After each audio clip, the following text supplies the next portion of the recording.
Strožje omejitve smo torej dobili, ker so se na družbenih omrežjih pojavile fotografije ljudi, ki so si želeli na lastne oči preveriti, če je vstop v Žusterno res brezplačen. Ker bi se radi sami prepričali, če je bila obala čez vikend res polna turistov, ali pa gre zgolj za lažne novice, se zdaj obračamo na našega obalnega korespondenta in člana iniciative Meja na Črnem Kalu, Marka Žerjala. Marko, se slišimo, povej mi, je stanje na morju res takšno, kot se govori? Čau, gospod Godler. Ja, nažalost je situacija točno takšna, kot jo opisujejo. Čim se vreme malo polepša, se cela Slovenija pripelje dol na obalo, kot da bi bil čisto povprečen vikend. Mislim, v soboto sem tukaj slišal nekaj, kar res nikoli ne bi pričakoval na obali, sploh pa ne v obdobju karantene. Dvojino.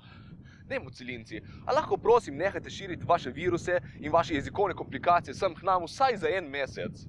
Recimo, točno tukaj sem slišal enega mladega fanta na kolesu kričati: "Oči, a greva lahko sem? Oči, zakaj ne odgovoriš?" Zakaj? Ker se dela, da te ne pozna, da ga ne pretepejo.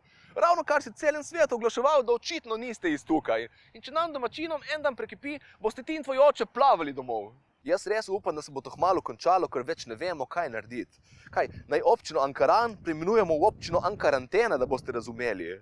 Mi smo na obali bili precej uspešni s samoizolacijo do zdaj. Imamo 15krat manj primerov kot Ljubljana, čeprav živimo 15 minut od Italije. Tako da kaj, če se zmenimo za en kompromis za naprej, a? Kaj, če vi nehate zdaj riniti k nam dol v času karantene in mi nehamo dvigovati cene na kavo v lokalih, potem ko se konča? Ker bodimo iskreni, 2,50 € na en kapučin ni lih standard tarifa.